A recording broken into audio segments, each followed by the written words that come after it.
Brought to you by Unusual Suspects.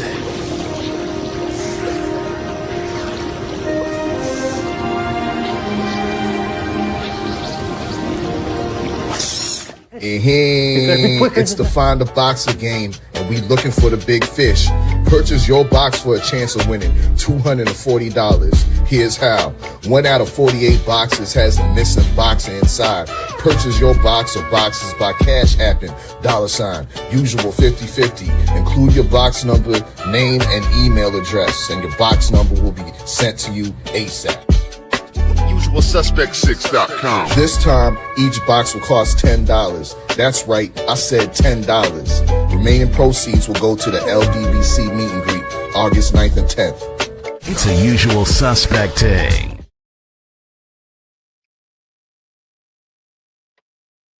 Brought to you by Unusual Suspect 6. Say a couple of 100 yards down the road, I gave myself 50-50.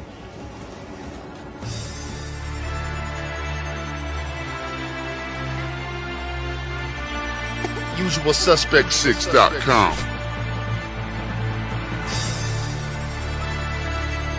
I'm tired of this, man.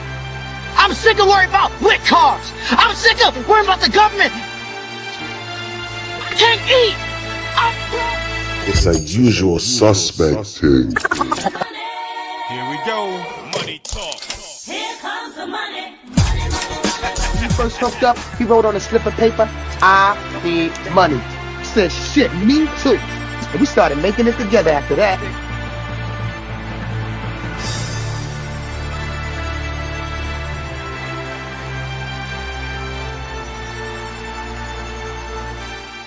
To live is to risk it all. Otherwise, you're just an inert chunk of randomly assembled molecules drifting wherever the universe blows you. Come on, everyone. Keep healthy. Keep healthy. Come on, everyone.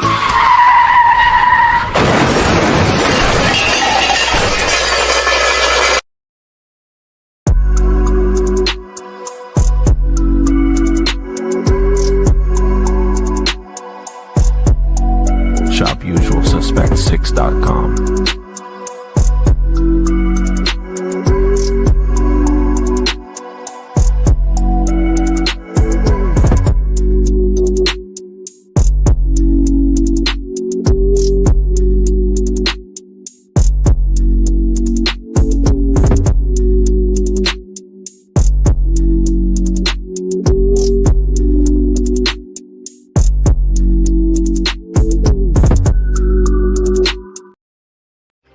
Y'all know what it is. It's the Usual Suspect 6 50/50 draw. Buy your tickets now for your chance at winning half the pot. Cash App, $, usual 50/50. Tickets are on sale for $10 for one, $20 for 3 tickets, and $50 for 10 tickets. Put your desired amount, name or alias, as well as your email address, and your tickets will be set. We announce the winning ticket numbers every other Friday on Supreme Beats Boxing Talk Bullshitting on the Beltway, 8:30 p.m. Eastern Time. Remaining proceeds will go directly to the LDBC meet and greet in Las Vegas. Shout out to the LDBC. And remember, It's a Usual Suspecting.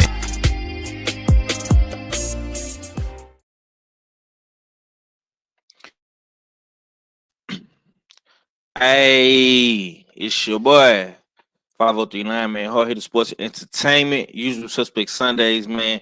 Late night hunt edition. We is coming on a little late, man. Be long, but I had to get in where I fit in. You understand me, man? Apologies once again. Easter, man. You know, this is a very, very big holiday, so your boy was moving around earlier, man, so I had to get in where I fit in, man. I appreciate everybody for pulling up. I see the Queens is in the building early. I don't know if I'm gonna have any of my brothers pull up on me tonight, man, but if they do decide to pull up, it's cool. If they don't, you know what I'm saying, it's understandable, man. I hope everybody enjoyed their good weekend, good Friday, cool Saturday, and of course Easter, man. Yeah, man, it's been a cool little weekend for me, man. I ain't gonna lie. Um I've been ripping and running, man. Ripping and running with the fam and doing stuff for the kiddos and stuff, man. But I had to come in here real quick, real slick, man, and give my take on boxing, what's been going on. Y'all be sure. Just coming back from mom's house, she cooked. Yeah, man. I know. See, yeah, I'm trying to catch everybody coming back. I know a lot of people. They didn't ate dinner. They didn't probably had them a couple of little drinks, then smoked them a little something. I'm trying to catch. Salute to Shaquilla Fields. I'm trying to catch everybody on their way to it, man. Like I say, I know we late today. You know what I'm saying? And I was out my goddamn self all day today. So yeah, man. Salute to everybody, man. Like I say, I hope everybody is having a amazing Easter weekend. And it's 420. So I know all fella KG and Red, they probably somewhere in space right now. You know what I'm saying? And it's cool. It's cool. You know what I'm saying? But yeah, man, real quick, real slick, man. Like boxing was actually pretty dope this weekend. I did get a chance to see parts of the Ben Whitaker fight. I got to see that fight today. That actually came on Easter Sunday. That was a little bit different for a fight to come on actually on a Sunday. But man, Ben Whitaker did his thing, man. Salute to Ben Whitaker. Second round knockout of Liam Cameron. Salute to Sweet Poison.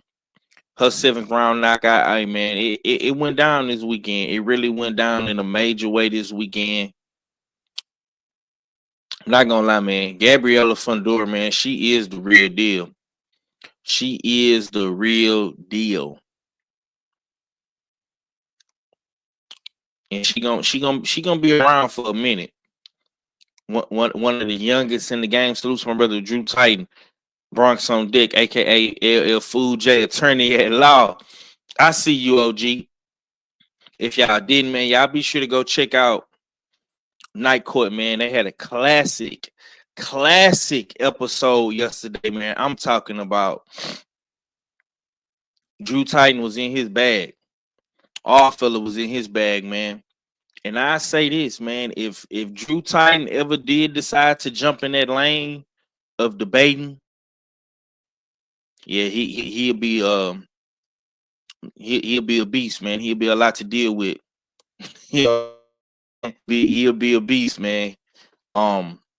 Shouts out to my boy Ag Reacher too, man. Judge, you know what I'm saying? AKA Judge Koofy Tron. You know what I'm saying? My boy had the my boy had the Koofy on yesterday in court, man. I ain't never seen no judge wasn't no Koofy, man. He was on his brother X type vibes, man. Salute to all my ox, man, my Muslims out there, you know what I'm saying? Alhamdulillah. You understand me? Yeah, all fella was on fire, man. Like, yeah, man, like that's why I say, man, like I'm around a bunch of talented individuals for real. Like it amazes me how good the brothers and the sisters, man, are well diverse in a portfolio, man, and their intellectual capabilities, man. It's through the roof. You know what I'm saying? But for all you haters, you know, that be itching to see Drew Titan debate, y'all go check out Night Court. You know what I'm saying? Big bro got something for real. Yeah, he kind of had me on the edge of my seat in that little second round of Night Court. You know what I'm saying? It was real good to see.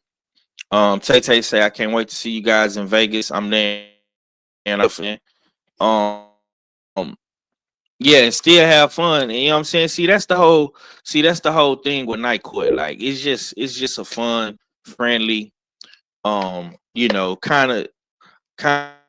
of intellectual debate. You know what I'm saying? I don't think it's more so about being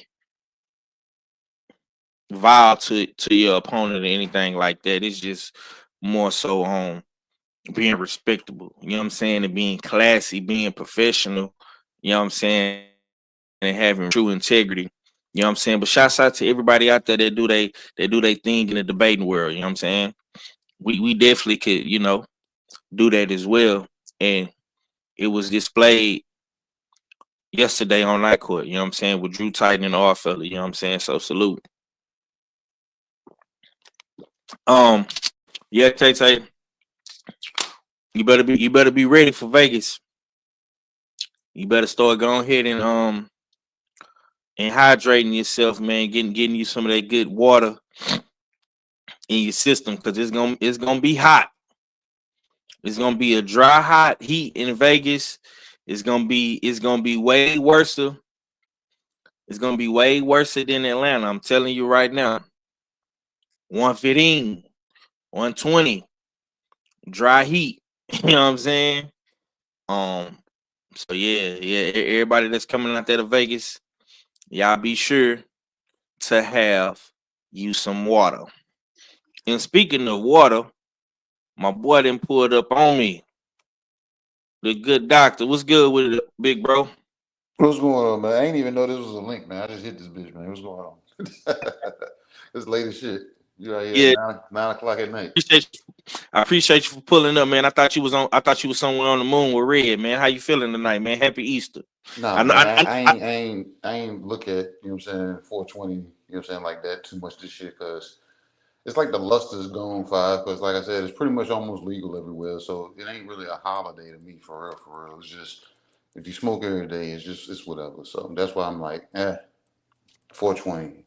It's like I put that down as another holiday that I don't celebrate. You know what I'm saying? Because I really don't celebrate holidays. You know what I'm saying? Like only holiday I really acknowledge, bro, for real, is my birthday. Other than that, I don't care about Christmas, Thanksgiving, St. Patrick's Day, your holiday, your birthday. I don't care too much about. You know what I'm saying? It's just whatever. It's all another day to me. Mm-hmm. Yeah. So what you got going, man? How you feeling today? Well, I'm good right now. You know what I'm saying? I just came in from my people crib, but we had they had a little Easter egg hunt for the kids and stuff like that, and then we had a big ass seafood boil. But you already know how that go. That shit don't fill nobody up. So I'm currently at the house right now, making me some salmon right now and some broccoli, and about to just make something up real quick. You know what I'm saying? So I can actually put some real food in me. Cause that's crazy, bro. That's what I ate today. I had me some salmon. You know what I'm saying? So yeah, that's a good go-to meal right there, my boy. Okay, man. I got my good brother KG up in the building. He didn't pull it up on me. He at the crib. Salute to KG. Salute to the rest of the usual suspects, man. Like I say, I know it's Easter. I know it's late. You know what I'm saying? And I really just wanted to put some content up, man, because I got in a little late myself today, because of the holidays and whatnot. But we do have to talk some boxing. You know what I'm saying? Man, it was a lot of great boxing. One of our homies took their first loss though, Charles Conwell, man. I'm gonna slide to you, KG, if you can. Give me your thoughts, man. How did you feel about Charles Conwell and Mike Perez, man? How did you feel about that fight? I don't know, man. We got to stop going so much with our feelings based off of, because we know people and stuff like that. We got to, you know what I'm saying, go off of what they actually do when they get in the ring. You know what I'm saying? And we can't be looking at it as, man, I ain't never seen him look like this before, or I don't know what happened. He just lost. You know what I'm saying? And this is one of those fights that Conwell didn't do enough, and the opportunities he had, he smothered a majority of his work. Like if, say for instance, he threw 4 or 5 punches, it'll be one clean punch and the other 4 will be smothered. You know what I'm saying? Smothered, covered, and chunked at the Waffle House. You know what I'm saying? So he's gonna go back and look at this at that fight, and he's gonna say, damn, he's gonna see a lot of miscues. You know what I'm saying? And he's probably gonna have 503's voice ringing in his head that he needs to go out there and perform, and eyes was gonna be on him. But at the same time, that shouldn't have been no fault of his, but he should have went out there and showcased the balance that I was used to seeing him have. You know what I'm saying? Not stepping too far over the front toe. Like I said, he was smothering everything that he was, you know what I'm saying, putting out there. So it's like he lost, but then he beat himself. So it's like a double whammy at the same time. Yeah, man. Salute to my brother Condo. LDBC and nothing in the building. Yeah, man. I'm gonna say this, man. I like Charles Conwell. He a cool dude, good guy, family man, do his thing. But it's not so much to me that he lost, man. I feel like he beat himself. Honestly, it was a lot of subtle mistakes he was making. My personal opinion, I feel like he was leaning in a little bit too much. I think he was trying to fight in close quarters, but he just gave up too much. He gave up too much of his own landscape. He gave up too much of his own real estate. You know what I'm saying? And it showed. It showed. And also, man, Mike Perez took it. You know, Charles Conwell was beating himself, and you know, Perez took advantage of the situation. He was doing a lot of subtle and sneaky little things, level changing, hooks to the body, the uppercut. He was shoe shining, a lot of you know, fast flurry punches in the last seconds of the round, the last 30 to 45 seconds. You know, he started shoe shining, throwing hella flurries, and you know, that was disrupting, you know, Conwell's rhythm. You know what I'm saying? It's unfortunate. But you know, 154 is one of them divisions, man. And we have been seeing this. We've been seeing this, man, for a long time. 154 is the Shark Tank. 154 is one of the best divisions. I don't know if y'all listened to last week's show or if y'all listened to the clip from last week's show.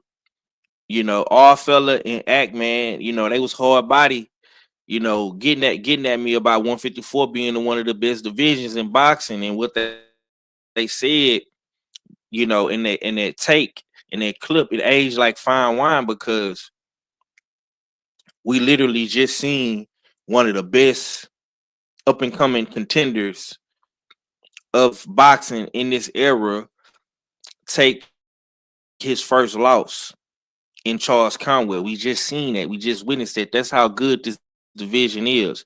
Nobody was expecting Charles Conwell to lose this fight. Not me, not KG, not nobody in the US6, not nobody in the chat, not nobody in the fight pool. This was a very, very interesting fight.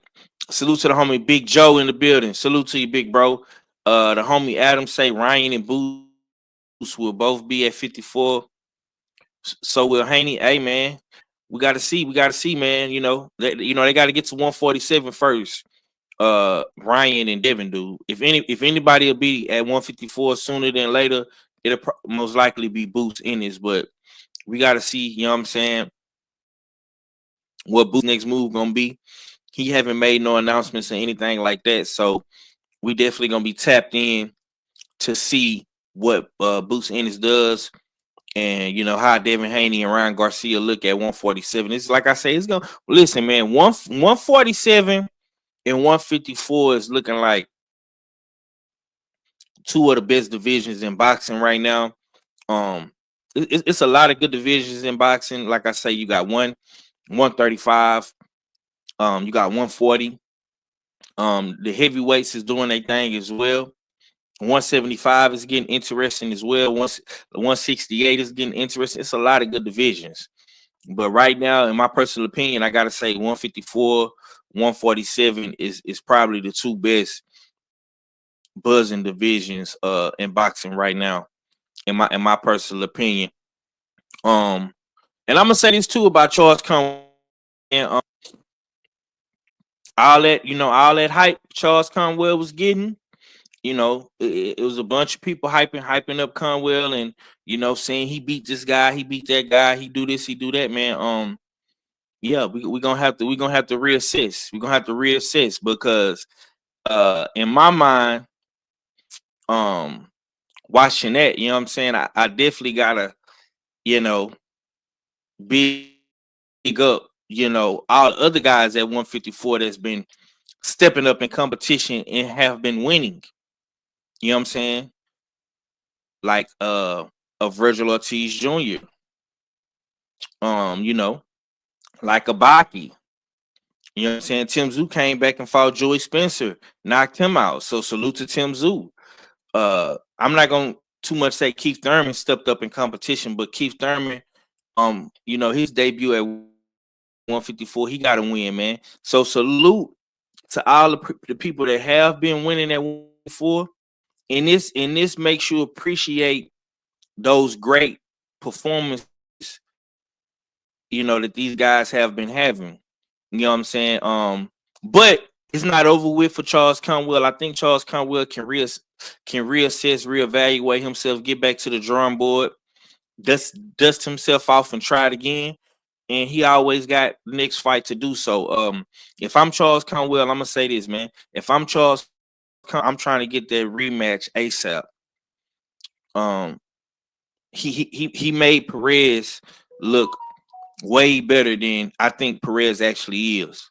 You know what I'm saying? And we seen a fighter today, revamp and rebrand himself in the rematch and come back and get the win. And we already know when you beat a black fighter in boxing, when you beat a top guy in boxing and he's a black fighter, it's gonna be a celebration. You know what I'm saying? It's gonna be a lot of clout coming your way. It's gonna be a lot of, newfound fans and fame coming your way. We seen that with being Whitaker, and hey man, Charles Conwell just got to get back in there and try it again, man. What you want to see next from Charles Conwell, okay? You need to get back to it. That's all. You know what I'm saying? Ain't nothing else to it. You got to get back to it. And he has to, you know what I'm saying, separate himself from the pack.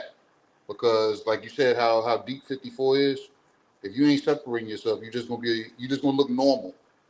And I was saying that in the chat last night. I said, bro, he looks normal. I said it's not nothing to him because this dude, the guy he was fighting, I didn't see anything special with this guy. And he is like, I don't want to say he played down to his opponent, but at the same time, Conwell looked extremely normal to me last night. You know what I'm saying? So he has to go back to the lab and separate himself from the rest of the pack. Because if he don't do that, like I said, he's going to just look normal. And that's not a good thing.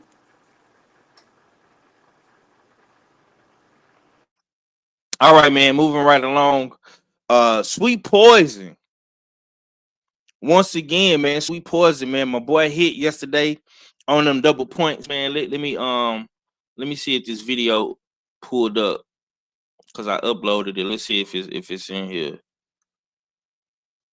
Okay, yeah, it didn't pull up. I'm gonna have to pull it up. I'm gonna let KG cook on this real quick, but I'm gonna say this. My boy KG did get double points yesterday. So once again, congratulations to him. You know what I'm saying? He definitely is climbing that leaderboard. You know what I'm saying? I was hoping my girl could make it to the final round, man, the final bell, but she didn't. Congratulations! Oh my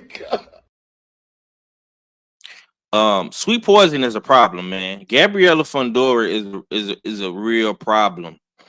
And honestly, man, I don't think Gabriella Fundora gets enough credit. We always talking about Serrano, we always talking about the GWOAT, Alicia Baumgartner, you know, these beautiful women that can actually throw hands. Fundora don't really have that sex appeal. She's probably not the most attractive of the ladies, and I'm not trying to sound like a sexist, but it is what it is, man. You know what I'm saying? But man, this girl can definitely throw hands, man. She could throw hands with the best of them. And you don't really hear the father, Freddie Fundora, being in conversations as one of the best trainers in the game. He kind of just fly under the radar, come in, do his 1-2, get up out of there, you know what I'm saying, with Gabriella and Sebastian, you know what I'm saying? And he got 2 world champions, man. He got one undisputed world champion, he got a unified world champion, man. And I don't know if y'all realize this, man, but that's extremely hard to have. That's extremely hard to have in boxing. But Freddie Fundora has that. So Freddie Fundora definitely needs his credit. He deserves his flowers, his roses. He deserves his praises, man. And he got it out the mud with his two kids, man. They really got it out. I don't give a damn what nobody says, man. Sebastian Fundora had to earn it at 154. People can say, "Oh, they weight bullies. They too big. They too tall." This and look, man, they making the weight. They making the weight. Gabriella Fundora is making the weight. She making the weight so goddamn good. She said she might move down. And that to me that shows discipline. That shows dedication, and that shows determination, man. So you gotta give the Fundora family, the boxing family of the Fundoras, they credit. You never see Freddie Fundora doing a bunch of interviews. He played a background.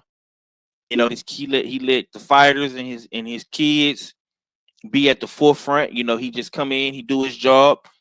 He train, they coach, he train them, he coach them, and he out the way. You know what I'm saying? So that definitely got to be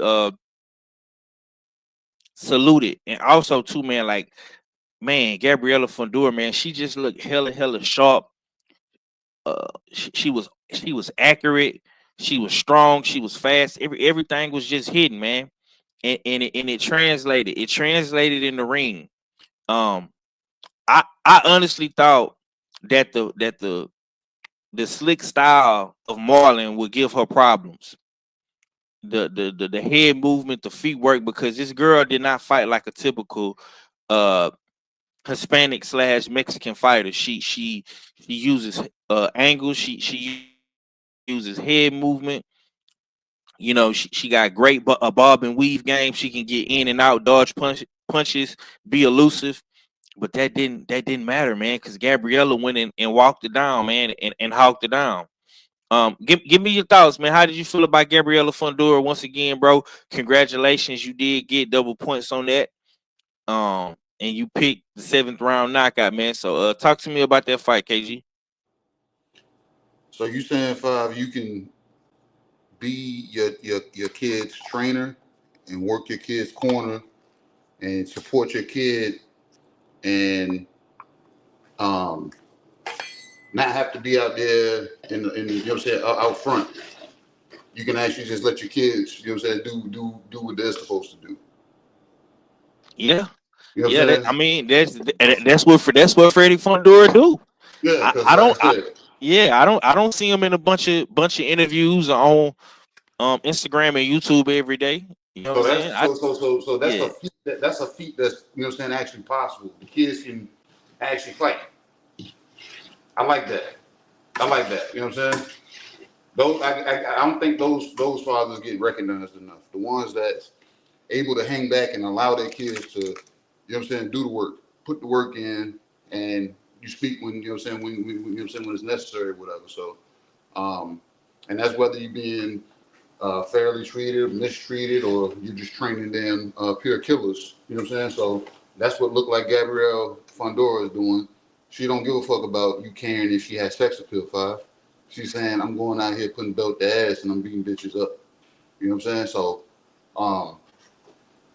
if people want to hold her back because of, you know what I'm saying, because of her physical aesthetics, then that's on them. Because she's fun to watch. You know what I'm saying? She might not be, you know what I'm saying, your cup of tea or, you know what I'm saying, or what you want, you know what I'm saying, out of a woman as far as, you know what I'm saying, her physical features. But at the same time, I have her next to me for real because I know she going to knock a bitch out. And rightfully so, she knocked out a bitch when I wanted her to knock her out. So, I told y'all this girl's gonna go out there. She's gonna be slick. She's gonna, you know what I'm saying? She's gonna be a slick damn Mexican fighter, which you usually don't see. But I think I said she was gonna be too slick for her own good, where she was gonna fall into something. And sure enough, she started falling into the punches that I assumed that she was gonna fall into. And Gabrielle then closed up the show. When I seen that lady hurt in the 6th round, I said, "Yep, this is gonna be some easy points for me," because I knew she was gonna put her in the 7th. Because I said this lady's not gonna get her faculties back in order between now and the 7th round. And I lost signal because of what, you know what I'm saying, me being out or whatever. But when I finally got back to it, I seen then Conwell celebrating because he said, "Yeah, I got it right." And I said, "Yep, that mean I got it right too." And I ain't know Queen 71 had picked the 7th round too. So that's 3 people, you know what I'm saying, that understood what the assignment was with that fight. So good fight. And what weight class is she at? Is she at the weight class that Nisha Estrada was at? Nah. Because I was about to say she ran that bitch into retirement because she ain't want no parts of that. But nah. Nah. She had flyweight. She had like 112, 112 flyweight. But what is Gabriella saying she can go down and make? She said she can go down and weight. What is she saying she can make?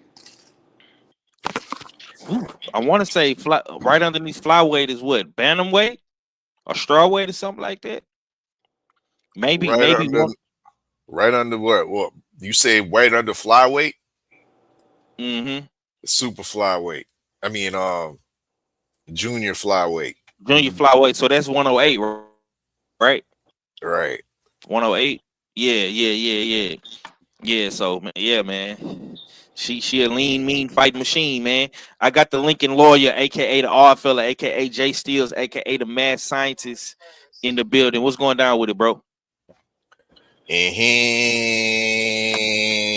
What to do? What you saying? What to go on? It's your favorite yet your most hated R fella back for another one. It's Usual Suspect Sundays in the dig with 503 Line, the Houston hard hitter, Mr. Texas Drip, and the rest of the Usual Suspect 6. Make sure y'all shop usualsuspect6.com because y'all definitely fit the description. Salute to the LDBC and salute to everybody up in the chat. Hopefully all y'all already smashed that like button. If you haven't, it's never too late. Hey man, I'm gonna say this too, man. All fella, you my brother. I feel like you did enough to win yesterday, man. You know what I'm saying? You did, yeah. I was pulling for you to win, man. You had a bunch of haters. You know what I'm saying on your trail, and a bunch of jurors, man. They was hating it. You know what I'm saying when Bud Crawford was on trial, man. You know what I'm saying? I appreciate that. I appreciate that because on the real, I was salty. I was real salty because I felt like, I did more than enough. And I felt Counselor Fool J, his whole case was based off of T. You know what I mean? And we didn't even get to hear what Bud really said. And he still won the case. Bro, that's what I'm saying. Hey, look. I understood the relevance that our fella was them getting at. I understood it clear. I was taking the approach to show y'all all of why Earl isn't. Not just because damn Bud was saying it. I'm showing you why he isn't right now. And nobody was gathering it, and they kept trying to damn reach for relevance. That was the relevance. I understood what you were saying. I couldn't be in the Exactly, chat bro. like you wanted me to, bro, because I was on the move. Man, bro. Y'all, it wasn't y'all faults in the chat. You know what I mean? I put that two of on the the haters judge. right here. I Two put of the that on the haters right here. judge. Two of the haters right here. The main two in the chat hating. D-Man and Queen, man. Y'all just hate Terrence Crawford guts, man. You know what I'm saying? Like, dog, that shit crazy, man. You know what I'm saying? And D-Man, I understand why you don't like Terrence Crawford. I get it, bro. I get it. If don't nobody understand, I understand. But my nigga R-Fella had the presentation. He had the evidence. He had the numbers, the analytics, the statistics. Literally. LL Fool J literally to court and fooled y'all. That really was a great name. You know what I'm saying? Because he fooled the fuck out of y'all. You know what I'm saying? So salute to Drew Titan, man. Hey, boy, if you ever do decide to debate a motherfucker or be a motherfucking attorney or something, boy, you gonna be good. You gonna be good. Cause I said once he made Judge Kofi Tron laugh, I say, oh man, and it's a wrap, bro.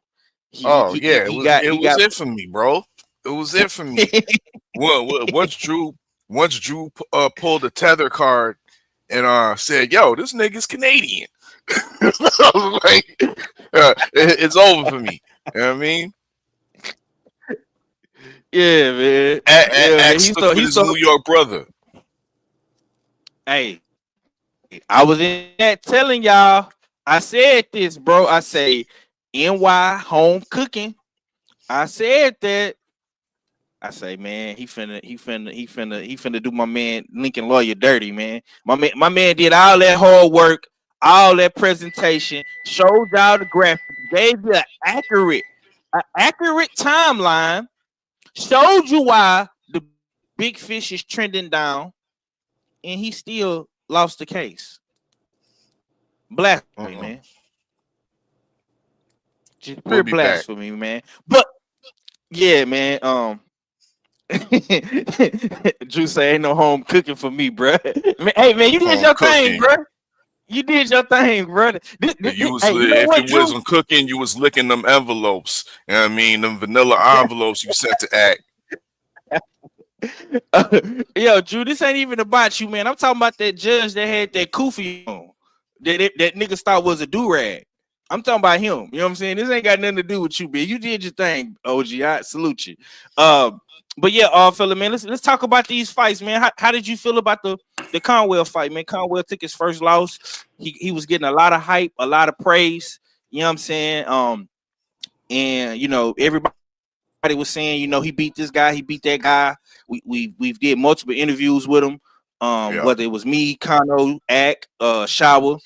You know what I'm saying? How did you feel about that fight, though, man?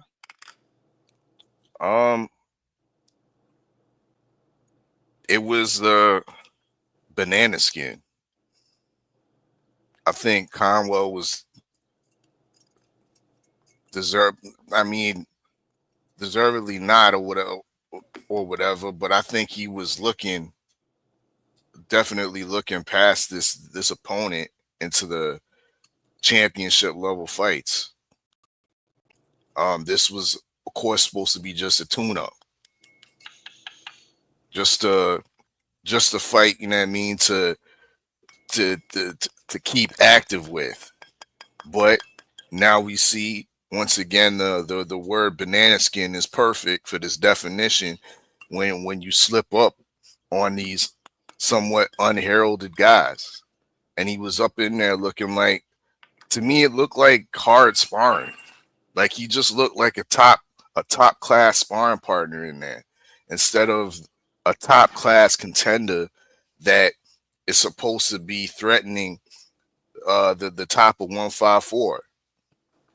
He was smothering his work so much in that fight, where it's like, yo, take a little half step back so you can get your combinations off, but you're always falling in, getting clinched on the inside. And when you're on the inside getting clinched, or hugging, you're not doing no work. You're not doing any work that's good enough for the referee not to break it, not to break the action. So yeah, it was a messy performance. It was a performance that made you definitely raise your eyebrows and like this is the hype he was talking about. And what fighters have, they, you know what I mean, they have their off days and whatnot, like everybody else does in the world. So we can kind of mark it up, chalk it up to that.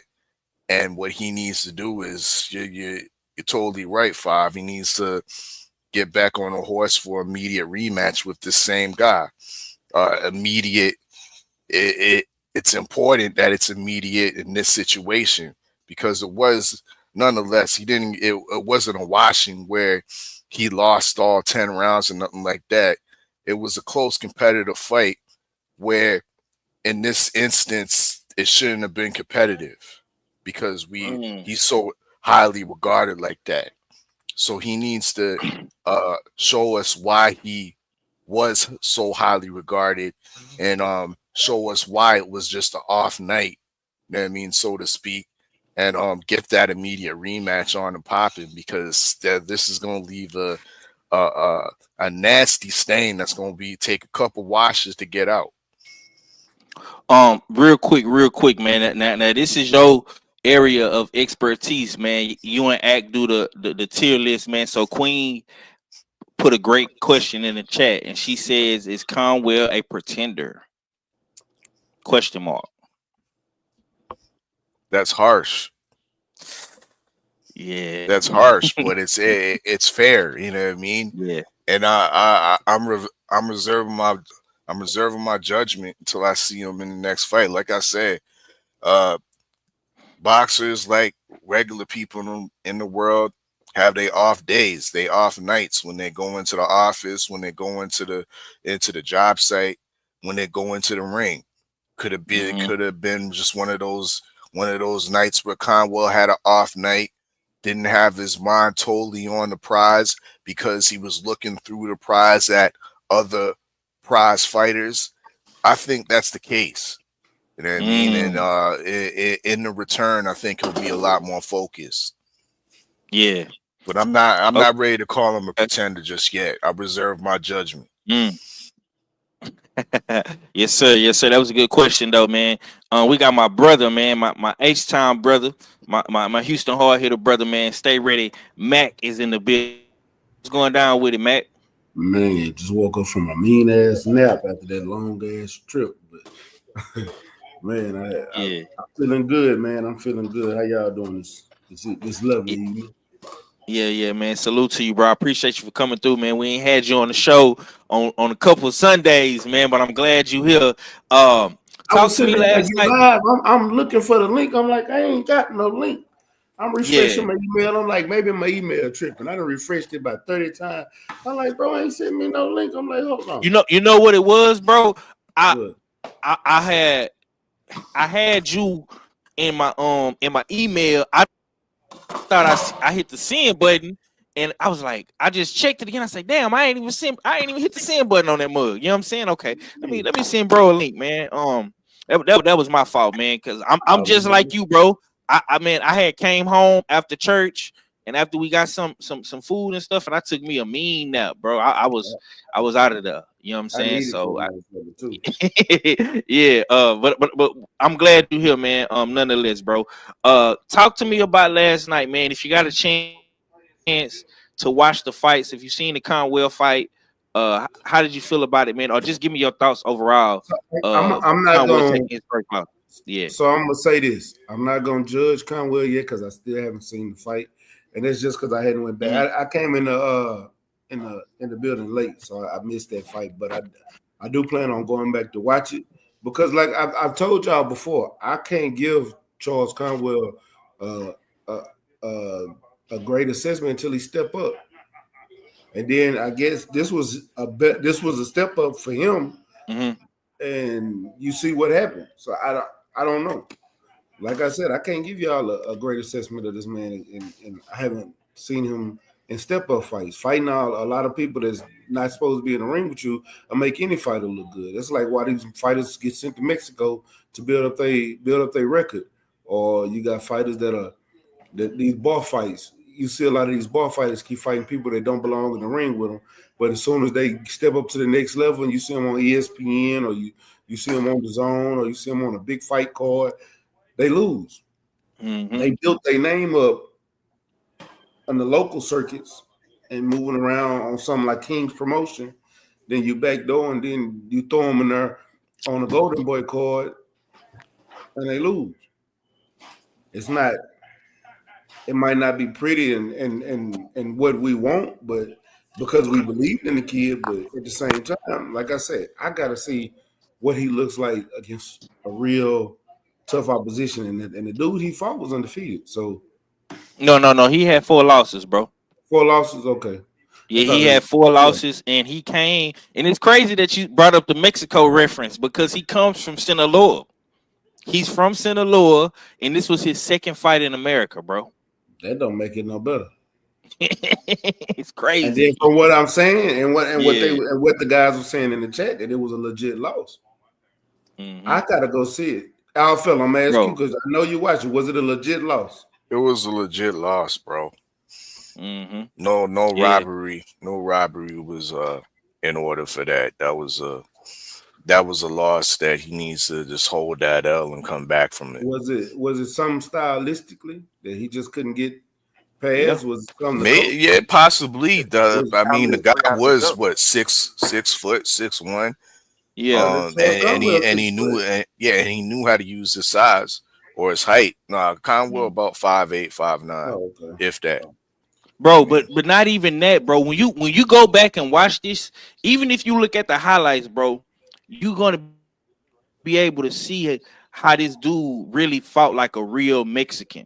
He fought like a real Mexican, bro. He was and we from Texas. We see Mexicans box all the time, bro. He was in the pocket with Conwell, making Conwell smother his own work and countering it. Yeah, bro. He was countering Charles Conwell in the pocket with hooks, uppercuts. He was landing a whole lot of pot shots, flurries at the end of the round. He basically hit Conwell whatever he wanted to hit Conwell with, bro. From whether it was a hook to the body, a hook to the head, uppercut to the head, a right hand. He pretty much did what he wanted to do, in my opinion, bro. I'm not even much gonna hold you. So when you go back and watch it, you're gonna be like, damn, man, Conwell look bad. This don't look like Conwell we know. You know what I'm saying? The only bright spot was he showed a great chin. I'm gonna tell you though, anytime you see a fighter lose, most of the time they don't look like the fighter we know. So yeah, it's me going back and looking and to see what he did wrong and what if I can see if they showed the coaches giving directions, what was the coach saying, and was he going out there executing, or that's what I'm gonna be looking for. So. You can look for it, but like I said, the dude was smothering his own work. So regardless what was being said for the whole fight, he was still stepping over his toe, leaning forward. If I pointed out, he kept leaning forward. Why are you leaning forward? And then when you do throw punches, the first punch was like clean, and then everything after that, you'll be smothering everything that you tried to deliver after that. Was he fighting like he was sick or overtrained? No, he was. He fought somebody. He was trying to fight. To me, from what I saw, he was trying to fight somebody like it was the dude that, like the guy was the same height as him. But at the same time, you still have to have that balance, and he didn't showcase that balance that I'm used to seeing him. Like he was coming forward, I'm like, all right, stop there. And he kept coming forward. Yeah. So it was misjudgment. Okay. A lot of misjudgment. Yeah. He miscalculated that, but let me ask you, stay on the mic. Let me ask you about Gabriela Fundora, man. How did you feel about Gabriela Fundora 7th round stoppage, man? Do you feel like Fundora, Sweet Poison, do you feel like she's one of the best women's boxers out here right now, man? Honestly, I know this is gonna be harsh, but I'm gonna be 100% honest with you. At the flyweight division, it's not a lot of women for her to be fighting. She's much bigger and taller than all of these guys, all of these women down there. but it's not her fault. Can she possibly end up being one of the best women? Yes, 100%. But just at that weight she's at, it's not a lot of women down there for her to fight. She can't, like when she move up a couple of weight classes, then she'll be up there with Sanicia Estrada, and start messing with people in that size, and then we'll see where she stands, especially when she fights super bad. And then you got other women. Jeannie Futch is a couple of weight classes above her. You got all the women up the further, more competition in a bigger weight classes. The women in her weight classes don't belong in the same ring with her. But who's gonna beat her down there? And as long as she's making that weight comfortably, she's just gonna keep destroying them like we expected her to do last night. I actually picked the 5th round. 2 rounds later, she got the knockout. I didn't think that girl was gonna last that long. Yeah, man. Okay. Yeah, we gonna get to the other fight in a quick second. I'm gonna get all Philip Cook on Gabriela Fundora, and we're gonna move on. Go ahead. Give me your take on Sweet Poison Fundora. How do you feel? Do you agree with what Stay Ready is saying? And salute to my brother 704 Joe in the building. Go ahead, bro. Yeah, wholeheartedly. Stay Ready Mac was right on the money with it. There's nobody down there for her to fight. So as long as she can make the weight, she's gonna continue to feed off of weak material. You know what I mean? Easily digestible food that's down there until she decides to move up in weight. Once again, she's 5'9" and she's young. So there's time for her to definitely build up and pad her resume up and definitely make it look like she's a pound for pound type fighter. As of now, I'm still skeptical, but she did what she had to do against what I would say is a tricky slip type of opponent. But her size is just it's too much for a lot of these girls at the flyweight division, junior flyweight division. We won't really. I don't think she really will get tested until she really moves up a couple weight classes. But to be real, I'm not a fan of her. And I don't think there's a lot of Mexican fans of hers. And judging by the crowd that turned up for an undisputed fight, that shows that. So maybe she needs to take some cues of what you was alluding to earlier, because she needs to. She's not the best thing to look at. Tell you the truth.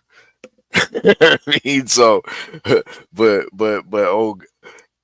so you mix that into her boxing ability, maybe she might draw out a couple more fans.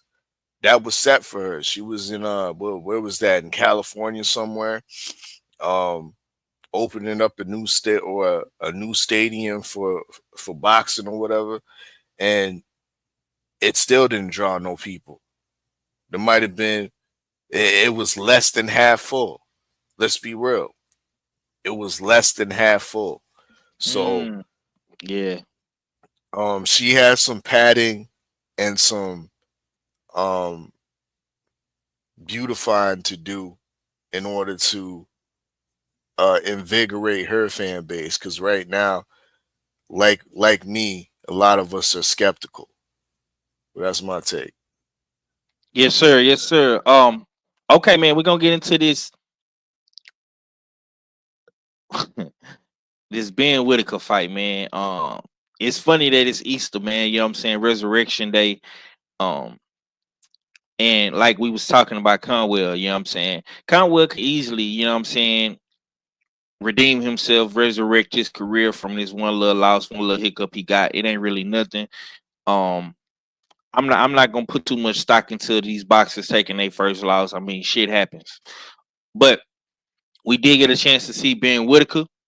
get that second round knockout of Liam Cameron, man. And we cooked on this on the Beltway Friday, man. And our fella brought up a great point about this being a hometown fight. And we seen Ben Whitaker, man. I seen Ben Whitaker come out to that to that church music. Your boy had the spirit in him today, man. He had that spirit in him today.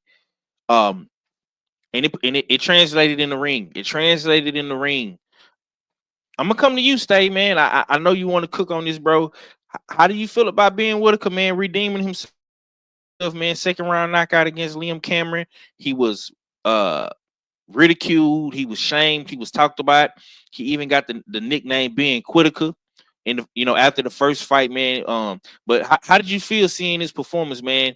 Does Ben Whitaker deserve to get his flowers after seeing a dominant performance in the second fight with Liam?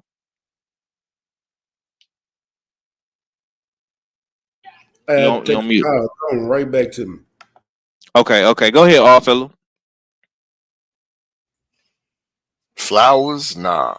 He don't deserve no flowers, but in his world, he deserves his redemption. Because I think deep down he really had a healthy fear of what Liam Cameron brought to the table that night in Saudi Arabia. A healthy enough fear, he went to the extent of changing trainers and hiring Andy Lee. So he's done a lot to make sure that he came up with this victory. Changed trainer and changed even his philosophy in life, because now we hear the Christian Ben thanking the Lord and thanking Jesus first, something that we never seen him do previously. So a lot of changes happened from that Liam Cameron scare, and it definitely came through this afternoon. And that I think he's necessary for boxing. He's a good character for boxing. He might be a villain even in his own town, but like I said before, that I think he draws off of the energy and the vibes of the crowd. Saudi Arabia, when he was fighting there wasn't no vibes at all. So good vibes or bad vibes, Ben's trying to draw into that energy, and it definitely once again translated to a great short performance this afternoon. Where does he go from here? I think once again, he don't deserve no flowers, but he deserves to take that next step. That next step into like I think the higher tier of the domestic level in the UK. And I have one guy specifically in mind.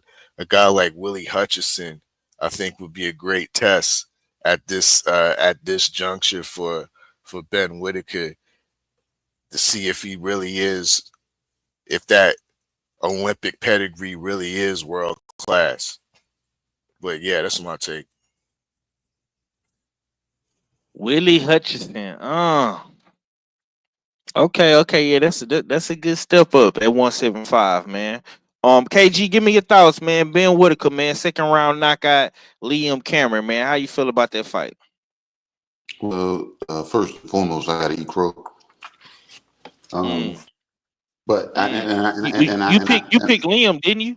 Yeah, I picked Liam, and I say I picked him solely off of when I see a fighter. That's why when you asked about flowers, I frowned, and I heard, you know what I'm saying, our father rightfully say, "No, he don't deserve flowers," because you don't get flowers for a guy you were supposed to beat, and you were looking for a way out of that fight so much that you did a backflip out of the ring. You know what I'm saying? So it's like I lost hope when I see something like that. I'm like, bro, I said this dude, he not trying to be here. Why are you looking for a way out with a guy that you can clearly beat? But I told y'all in previous fights, I said he's gonna come across somebody where he can't do that silly dancing stuff. Like we see Boots move like that with the flamboyance and stuff, moving around, being slippery, looking off things. Ben Whitaker does it more so as a show, not something that he can actually work into what he's doing, especially when it's somebody that's there to fight. So no, you don't get no flowers.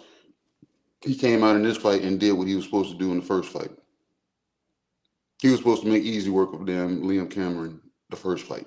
So I would never have to question, you know what I'm saying, his self-integrity when it comes to boxing. Because like I said, the caliber of the guy, I'm not trying to shit on him, but you should have been able to beat him the first time. It shouldn't have been in a position where you were questioning yourself or searching for a way to get out of the fight.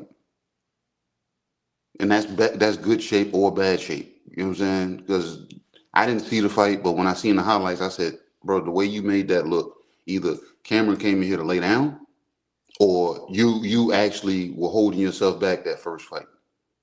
So nah, no flowers deserving. Don't ask me what's next for him because it really don't matter. I just need to see him. Am I still on? Oh damn! Oh, see them shits jumping around. Yeah, you say.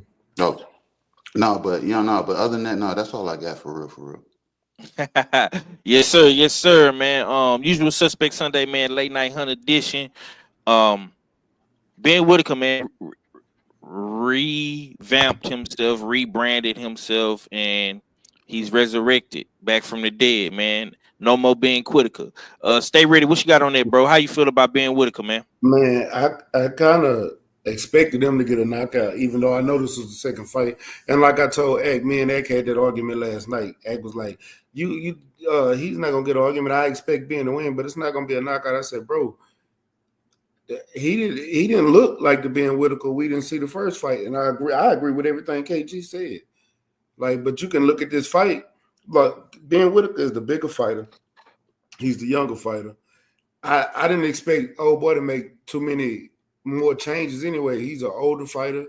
He's been down more than once.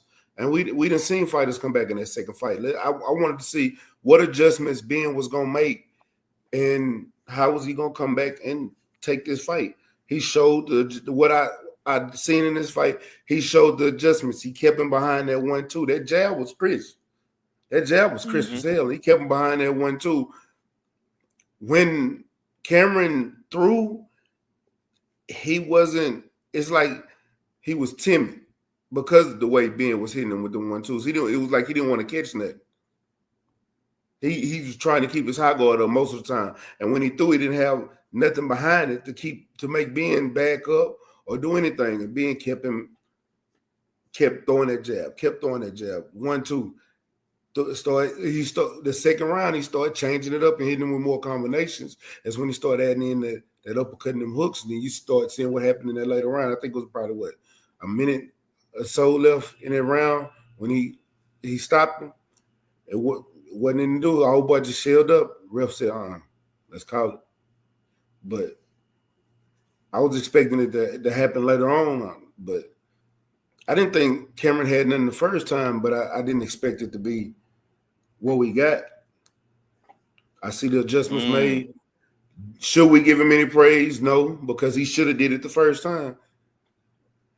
But he got the job done this time. I want to see him step it up. Even though he ain't got that many fights, but he's he's in his 20s. You need to be moving in a direction for you to start putting yourself in contendership. Fighting somebody like a Cameron, because that was a step-up fight. So let's see somebody in that same area.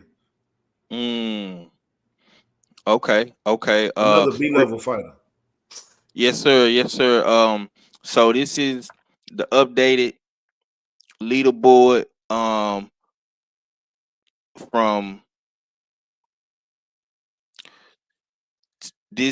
today. We do got Cadillac Red still in first place, All Fella, Queen, then slid in second. I'm still in third, man.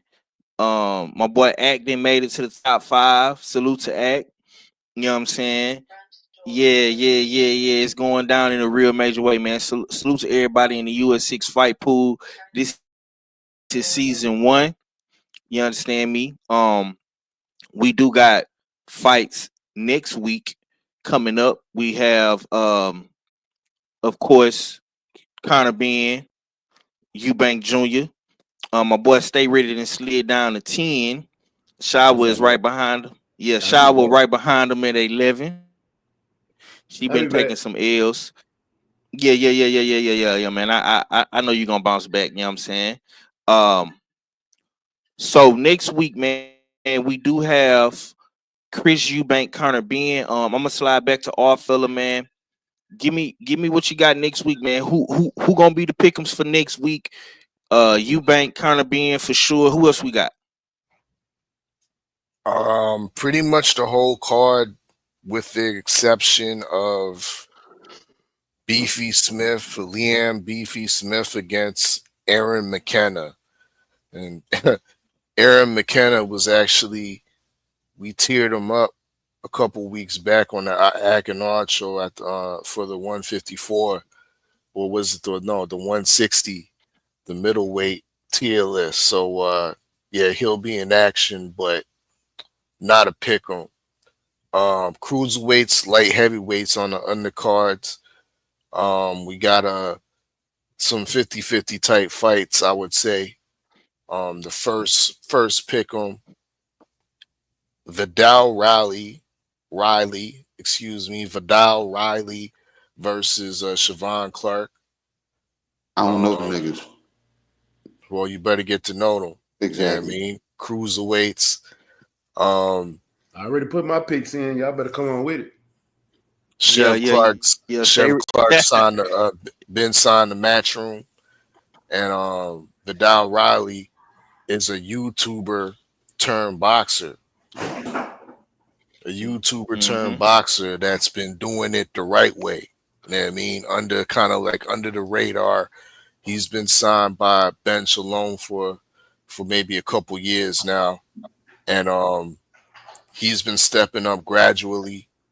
And this is probably his biggest fight to date, of course, on a big card against Chef Clark. This is a pick 'em. Riley is undefeated. Chef Clark only has that one loss in his last fight to undefeated opponent from Spain. Now, next we have another cruiserweight fight. The former WBO champion Chris Billiam Smith going against the American cruiserweight, making his return to serious contention, Brandon Glanton. Glanton's took in a couple nondescript losses, a couple bumps in the road, but now he's back in serious contention in the cruiserweight division. So that's another interesting fight. I think it's going to be a lot of blood and guts in that fight, most definitely. Definitely will be. We got one I'm not too excited about that will be a pick 'em is Anthony Yard versus Lyndon Arthur. This is the third installment. I don't really think there's was really a need for a third installment, given the way that Arthur dispatched or Yard dispatched of Arthur in the last fight. But they're giving us a third fight, so you never know. Yard's one of those guys. Sometimes he's becomes unfocused and might be looking ahead too much and might slip up. Arthur does have a win because he does have a decent boxing acumen. So Yard does have issues when guys are on their A game when it comes to boxing acumen. So that could be an interesting fight. It could be a definite banana skin for Anthony Yard. So those are three pick'ems under the Conor Ben Chris Eubank fight, which is once again I have to share or or give my criticism on Chris Eubanks Sr. because he out here tripping, over exaggerating the situation, crying on camera, and saying that this fight is a illegal fight. It shouldn't be happening and whatnot. Making it seem like Eubank or his son is coming down in weight and he's going to be reducing and struggling, making himself struggle, and it could be detrimental to his overall health. Let me put this in perspective, because this is all borderline lies and straight exaggerations. Chris Eubank Jr. is not a 168 pounder, first of all. Okay? He's been fighting at 160 for the last, 2 to 3 fights. He fought Liam Beefy Smith. The loss and the win was at 160. It wasn't at no 168. Okay? His next fight against Zara Meta, again, wasn't at 168. It was at 160. So he's been fighting at middleweight. That's why he's ranked at middleweight. That's why at one time he was ranked number 1 for Jana Beck's belt. But oh boy, did some duck shit and didn't want to fight. Didn't want to fight the Jana Beck variant. That's what that's the real. Talking about I don't know who Jana Beck is. But you know what those belts are. But yeah, Chris was playing coy, but he's been a 160 pounder. Now your boy Conor Ben, he ain't no welterweight. For the last 2 to 3 years, since he's been suspended and he's came back fighting in America, he's been fighting at 154. He's been fighting right at 154. So cut this bullshit that Conor Ben's coming up 2 weight classes because he's only going up 1. You know what I mean? And Chris Eubank Jr. is reducing himself, coming down a weight class. No, he's been at 160. But then you got Eubank Sr. egregiously going on his own podcast on YouTube, trying to promote a fight with him, his son, and Canelo at 168. Like, that ain't gonna be detrimental to Chris Eubank Jr.'s health. Definitely gonna be detrimental. So, man, yeah. Stop it. Yeah, go sit down somewhere, Senior. Go sit down somewhere and let these boys fight, because I'm at first when they announced this fight, I was like, this was cool during the pandemic when niggas couldn't go outside and shit. But now it's past its due date.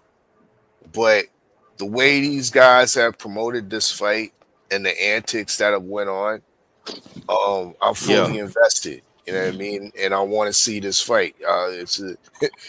Regardless of Senior thinking this is a circus, this is a circus that I want to see.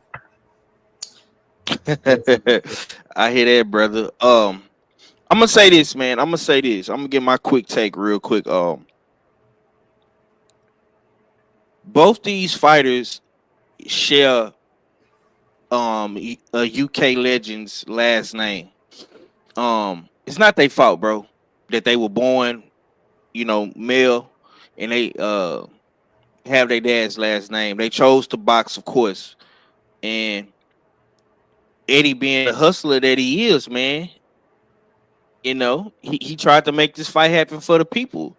It's a lot of backdoor beef between the Eubanks and the Hearns. You know what I'm saying? Eubanks don't like the Hearns. Junior don't like the Hearns. Ben is promoted by Eddie Hearn, and he's been promoting the hell out of Ben. See this is what gets me. Conor Ben is one of those guys that has not done absolutely nothing, but he's a star now in the UK. He's a star and he's fighting and he's finna sell out a stadium and be on pay-per-view and all that good stuff. But he hasn't fought for no title. He hasn't cleared out the welterweight division. He didn't fight. And he's another one. We always talking about Brian Norman and Boots and Barry. He another one, Conor Ben. You know what I'm saying? That kind of slide through the gate and get a pass and get into the club. You know what I'm saying? But Conor Ben ain't did shit. Conor Ben ain't did nothing. But somehow, some way, he finna make all his money and fight on pay-per-view. So I just want everybody to keep that in mind. At least I can honestly say, Eubanks got it out the mud. You know what I'm saying? He lost some of his step up fights. You know, I know he lost to Groves. He lost to Billy Joe back in the day. He lost to Liam Beefy Smith. He rematched him and got his lick back with Liam. You know what I'm saying? On some Ben Whitaker shit, but he did it before Ben. You know what I'm saying? So I gotta salute Eubanks, man, because he, you know, I respect him a little bit more. But this fight next week, man, I'm more so excited to see which one of these brothers is gonna fold first. Is it gonna be Conor Ben? Is it gonna be Eubanks? You know what I'm saying? Stay ready. I'm gonna slide to you, man. Give me your thoughts next week on this card. How do you feel about it? I know you don't like neither one of these dudes too much, man. So I'm interested to see what you gonna say.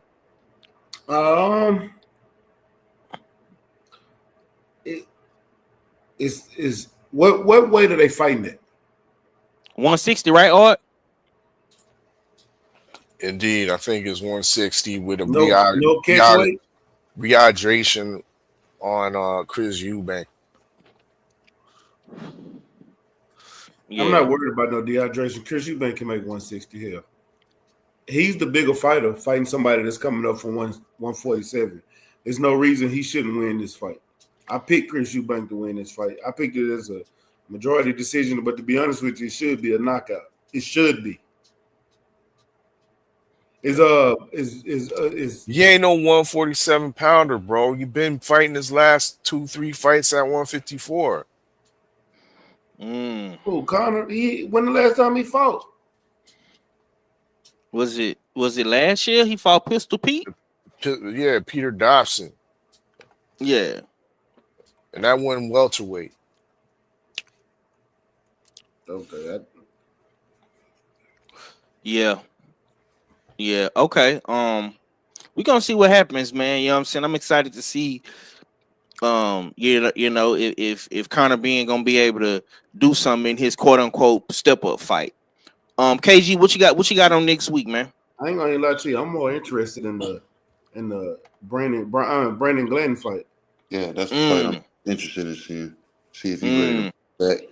I had high hopes for Brian Glenn, but he's one of those guys. He tends to get hit too much, and I know that rumps up certain fighters. It makes them go. You know what I'm saying? Go. You know what I'm saying? They kick it up a gear, but you can't do that when the guys are landing heavy punches on you and you trying to get them back and you ain't doing nothing to get your head off the line.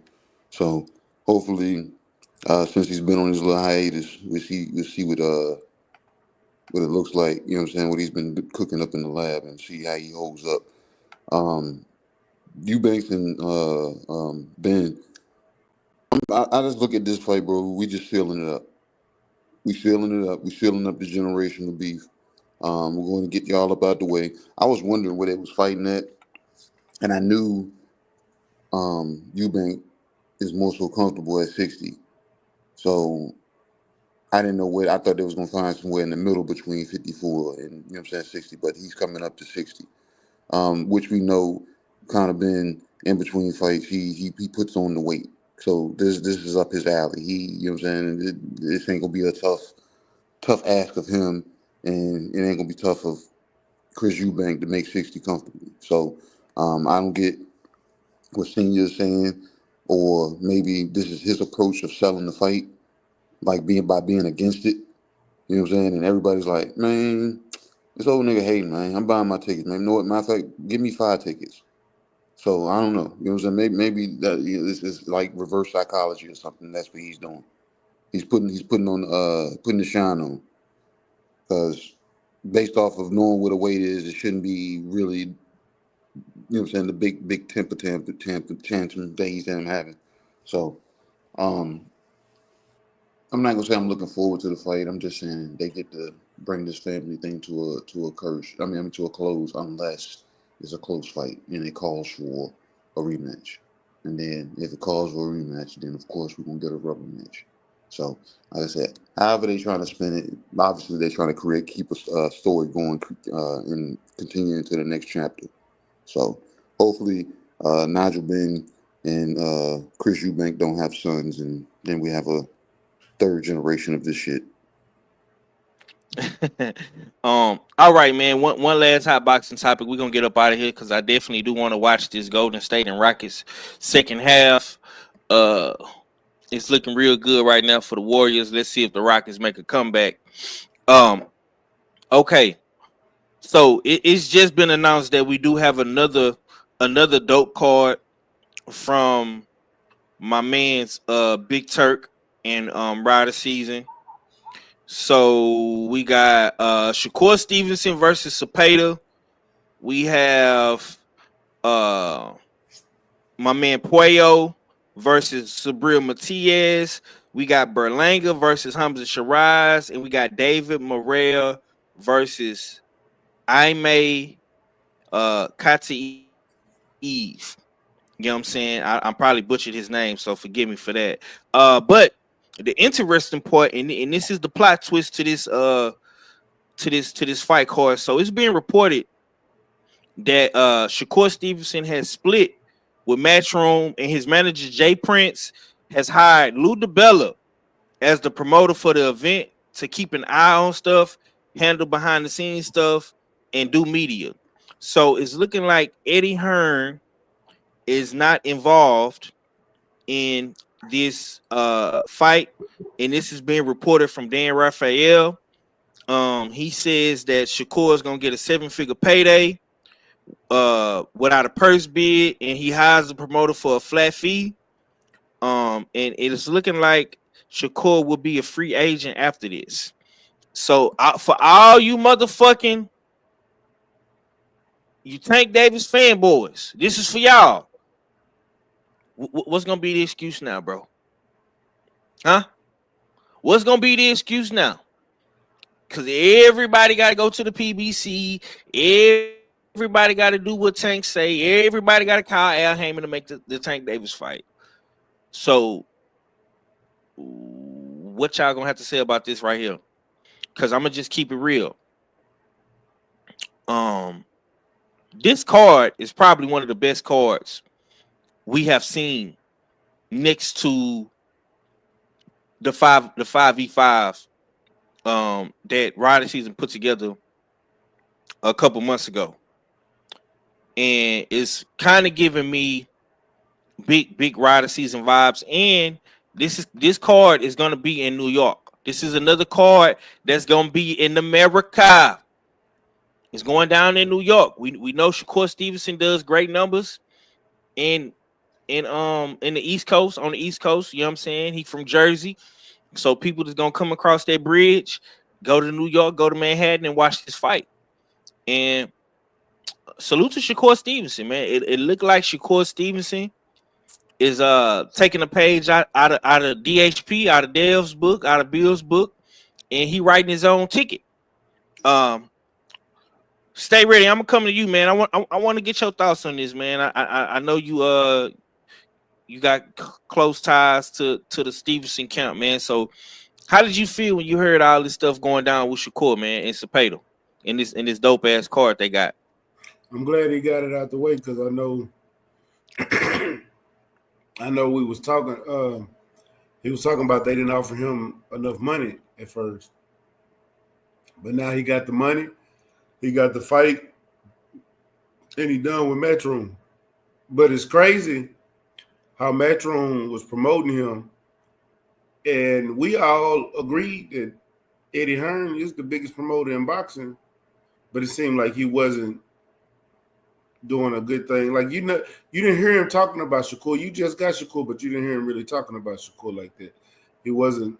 It seemed like he wasn't putting his all in that fighter like he was a lot of his other fighters. So every promoter is not for every fighter. So. How you feel about this?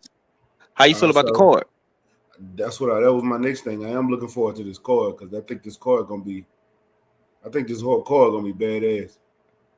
I wish David Morrell would fight. I wish David Morrell would fight a better opponent though. He just coming off this David Benavidez fight, so you didn't get suspended. After taking those punches like that, like you would think.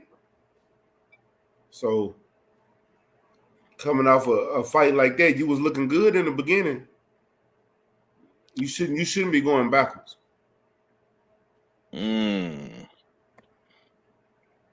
Okay. Yeah, that's interesting. Also, I'm gonna slide over to you, man. How you feel about Shakur, willing and dealing? Getting this situation put in front of him, this opportunity. And do you agree with what Stay Ready is saying, man? Do you know anything about Morrell's opponent? Is this like a backwards move for Morrell? How you feel about this card, man, and Shakur? Yeah, this is a great card. And I believe it's on the same weekend in the same city as the Amanda Serrano, Katie Taylor card. So I think those cards are like back-to-back days. So it's going to be another great week of boxing. Yes, I disagree with Stay Ready. Iman Katiev is a serious prospect coming up in the light heavyweight division. He was featured on. I can't remember which Matchroom card of recent. He fought maybe about a month and a half ago. Spectacular knockout. Iman Katiev he's an undefeated Uzbekistan fighter, I believe. Uzbek fighters. So a lot of those Uzbek fighters come with great head movement, great foot movement, great power, and just an array of punches, an array of tools to get the job done. So this is, I believe, a serious threat and more than a banana skin for David Morrell. I think he's getting. Actually, he should be coming in from a Benavidez fight. You could even question the level of opponent that they're bringing him back to, because this guy's, I think, is definitely a very high risk, low reward type fight, because nobody really knows about him unless you've been heavy on matchroom platforms, watching their cards and whatnot, and you've seen them on the undercard. But other than that, you wouldn't know about this guy. So yeah, very high risk, low reward. Great card. I think the big fight on this card, to me, that's going to bring a lot of people out in New York is Edgar Berlanga against Hamza Shiraz. Hamza Shiraz making his debut at 168. He looked kind of vulnerable against Carlos Adames at times. And of course, Edgar Berlanga, he comes with the charisma, the personality, the pop, but he's also vulnerable. So this makes for a great fight, makes for a great co-main. As far as Shakur Stevenson goes, I'm kind of surprised. I don't think things were going all too bad with Matchroom since he got over there, and it was almost kind of like some bad luck came into the mix, it might have been a better introduction or better uh um better introduction if the Floyd Schofield fight actually went off. But since they replaced him with Josh Padley, there's been a lot of criticism, especially regarding his performance of not getting Padley out, this so-called electrician out in a decent amount of time. So there's been a lot of somewhat lingering questions around Eddie's level of promotion for Shakur, but me personally, I didn't think it was that bad. And being that the fact that we just watched the card over a course in Atlantic City with Boots, with Boots in the unification against Stayonis, and if you were privy to the preliminary cards when Zaquan Moses was fighting guys like that, Shakur Stevenson was commentating along with his matchroom stablemate Richardson Hitchens. So yeah, this kind of comes out of left field, seeing that Eddie got fired, and now you're replacing him with a guy like Louis DiBella. Is he that better? Is he any? I don't know, man. Eddie was once, at least amongst the usual suspects, at least on the Supreme Beast Bossa Talk, when we give the year-end awards, promoter of the year, Eddie's won it a couple times. DiBella, I don't even think gets mentioned as a candidate. So I guess great congratulations becoming a free agent and maybe possibly heading your own type of co-promotional company. But yeah, to me, this is kind of out of left field, and I don't know how to feel about it. I don't think it's a good deal or a bad deal right now. But I feel off. Yeah, it's weird. It's weird for sure. Salute to Talib Cunningham. Salute to Champy. He say Conwell another hype job, just like Xander Zayas. The two best at 154, Jesus Ramos and Virgil, both beat the F out of Conwell. Okay, man, we're gonna see. We're gonna see, bro. We're gonna see, man. You know One last thing, Fob. Now that I think about it, this might have came about after the apology was placed. It seems the apology made to Big Turk, and all of a sudden now we have him on a Ring magazine, aka Big Turk card, headlining. Did Big Turk put out an ultimatum? This is what you must do in order to get back in line in your headlining position. I don't know. It seems so, because like I said, ditching Eddie for the decent job he's been doing as a promoter thus far, I think a better job than Top Rank was doing.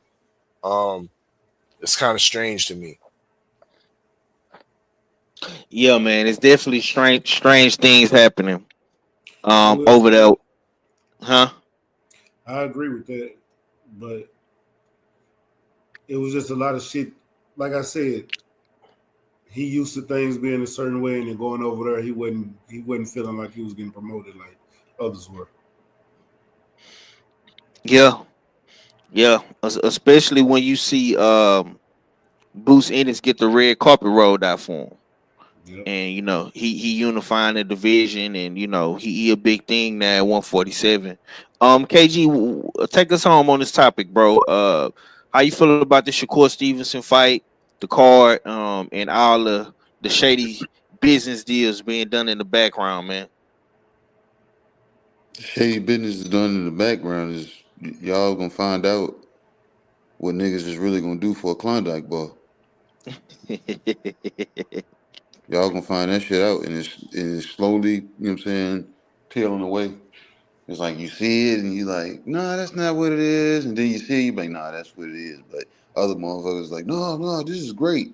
So it's slowly faltering, you know what I'm saying, in certain ways, certain shapes and forms. So you see the chain of command not really being the chain of command. That's just like if I'm in charge and then y'all three are like the people that work under me. I'm not supposed to go to the workers and say, hey, here's my card. Call me if you need anything. You know what I'm saying? The chain of command is supposed to be, they supposed to go through y'all first. I shouldn't be stepping over and saying, hey, call me. You know what I'm saying? Because it was a little bit more than an apology. It was a conversation had, blah, blah, blah, blah, blah. And boom, Shazam, we got something, and Eddie got cut out of it somehow. So whatever was discussed, they put Eddie out, and we needed to insert somebody in, and they was like, who do you got? I ain't got nobody. And probably Turk was like, hey, what's up with Lou DeBella? I know this guy. You know what I'm saying?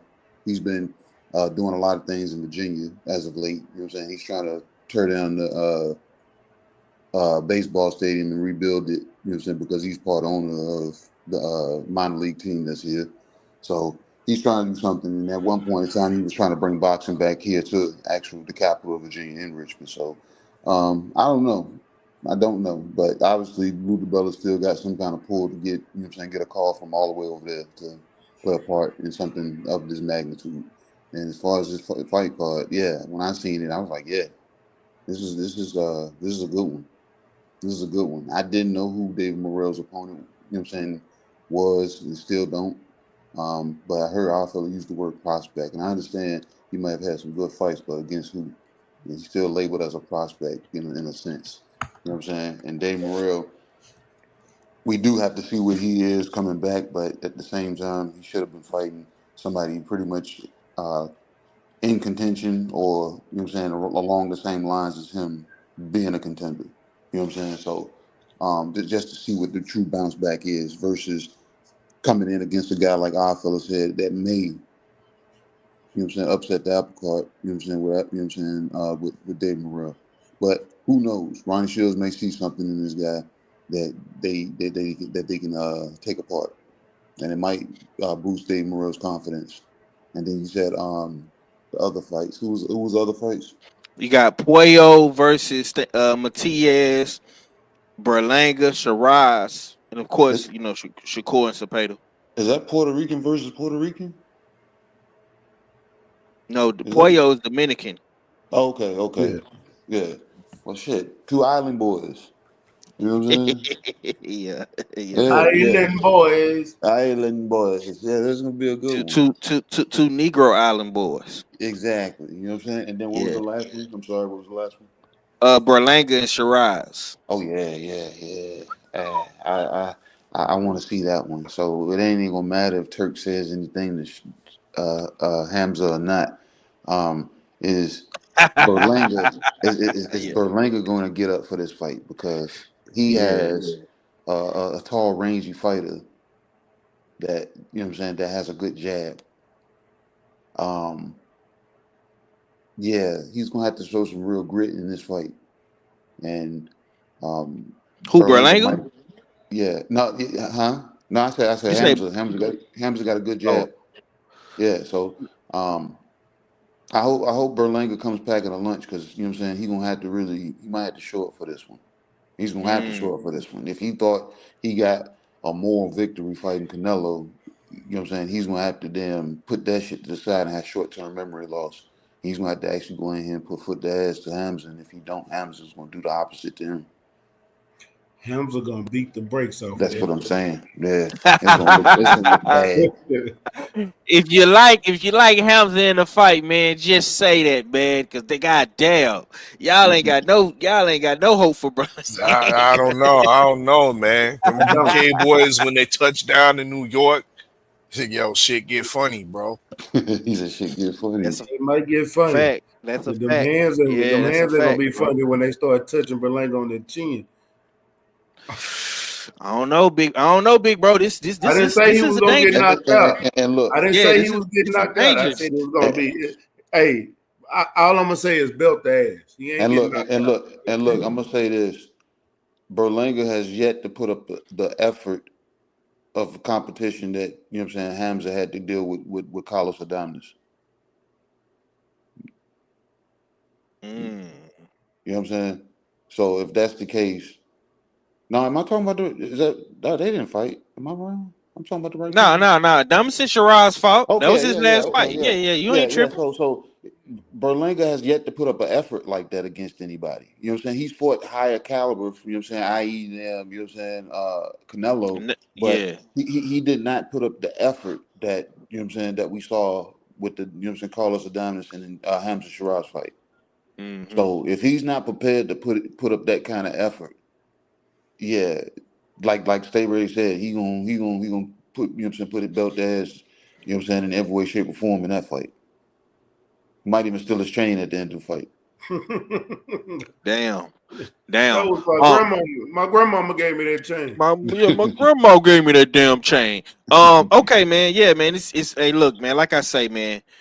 Every month it's some going down. Every month, like and our fella alluded to this, man. Katie Taylor, Serrano, Shakur, Zapata, stack undercard on both of these cards, man. With the women on one side, you got the men on the other side.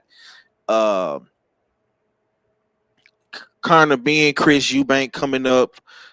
Devin Haney, Ryan Rowley, all coming up in May. Canelo, Monster, New Way, man. It's some shit coming up in boxing, man. So we gonna be here. We ain't going nowhere. Once again, man, this has been another episode of Usual Suspect Sundays, the podcast, the recap, man. A whole lot of hot takes. You know what I'm saying? I know a lot of people missed today's episode because we did come on late. It's Easter. A lot of people is with the fam today. We definitely gonna chop this one up and break it down and distribute it throughout the week.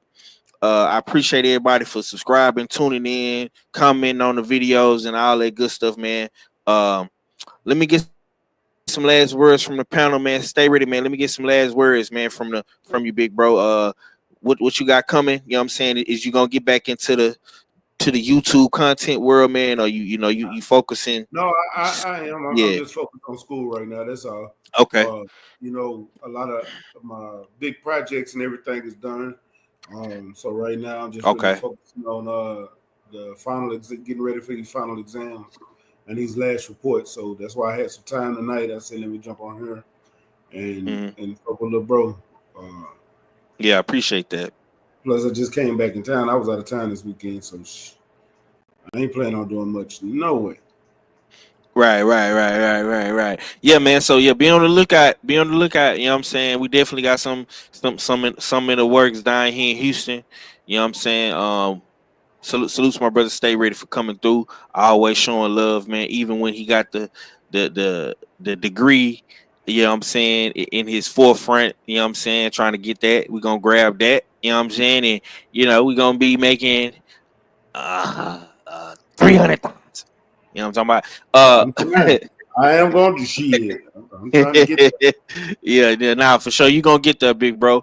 KG, man, let me get your last, my brother. Once again, congratulations to you. You did hit on the double points. You know what I'm saying? So salute to you for that, man. Bro, I'm like one of the only suspects that ain't hit on double points, man. I think me and Act like the only ones that ain't hit, man. But KG be on he be on the road with this shit, man. You know what I'm saying? But yeah, man. Let me get your last, big bro. Man, every damn joint I hit double points on, I won money on FanDuel also. So you know what I'm saying? So yeah, so I didn't turn it on both ends. So but it's been another good one. You know what I'm saying? It was late. I seen the link pop up because I was cooking and I was like, is that a link or he just trying to chop it up backstage or something? I don't know. So I hit the link, walked into a show that I didn't even know was on. Because I usually check it on YouTube first, but I didn't even think to do that. Just hit the link. You know what I'm saying? And I was like, well, now we're here. So, you know what I'm saying? Like I said, it's been another good one. You know what I'm saying? Shout out to the chat for tapping in. Shout out to The Usual Suspects, you know what I'm saying, Stay Ready Mac, and Odd Fella for pulling up. You know what I'm saying? I'm working on some stuff behind the scenes. You know what I'm saying? I'm gonna get it to you. I'm gonna get to you guys individually or whatever. So, but y'all tap in, man. We're gonna be on the Beltway bullshitting tomorrow. 8:30 Eastern Standard Time. Talking about the same recaps. You know what I'm saying, and anything that may have occurred or will happen between now and the next 24 hours. So, y'all tap in. Yes, sir, man. And once again, man, salute to Virginia because we got some good shit coming in Virginia too. Like I know we love talking about New York and ride the season, but hey, man, Virginia, y'all on deck for sure, man. Salute to DB3, Troy Isley, Tiger Johnson, all black, everything, man. I'm gonna definitely be a voice for the Virginia boys, man, because they doing great things out there in them 7 cities. So salute to KG, salute to Red, holding it down in VA. All fella, go and close us out, man. Indeed, another dope Usual Suspect Sundays. You know what I mean? Salute to everybody up in the chat. Salute everybody up in the fight league. Shout out Conwell Loco TV. He's appearing on the front page now. You know what I mean? He also had that big win with Colin Fundora on the right round, the TKO in the 7th. So big up Conwell Loco TV, made some major ground. Shout out OG Mr. Mine. You know what I mean? Coming out of the red into the black. You have Big Joe. See, Big Joe fuck around gonna be on the front page or the first page in a couple weeks if y'all don't watch out. You know what I mean? Because yeah, Big Joe already double digits. I think he only been in the league two weeks deep. You know what I mean? So shout out Big Joe and all the movement that's going on in the Usual Suspect fight leagues. We got definitely some great fight cards coming up next weekend and the weekend after that. Woo! Yeah, that's gonna be hellified. You know what I mean? So yeah, we're gonna be, of course, dropping content, discussing and talking about all these fights. The Usual Suspects. You know what I mean? Catch us tomorrow on Supreme Beats Boston Talk bullshitting on the Beltway as such. And don't forget to find the boxer, get your boxes, $ usual 50/50 is the Cash App. Boxes are $10.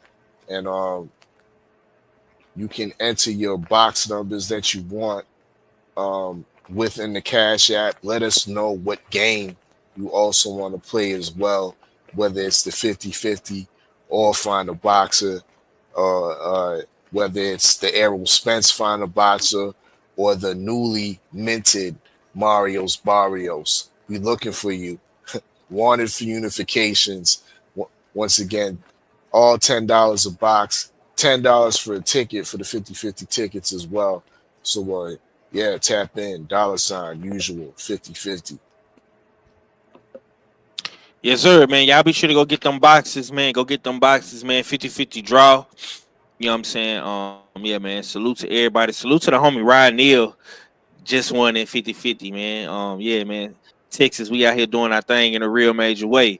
You know what I'm saying? Be on the lookout for more content from myself, hottest takes. You know what I'm saying? Those are that's the video series I'm doing. Once again, like I say, if you missed the live stream, it will be chopped up into shorts where you're gonna be able to hear all my brothers cooking on boxing. You know what I'm saying? This Sunday, we're gonna put them out throughout the week. Be sure to look out for the Beltway tomorrow.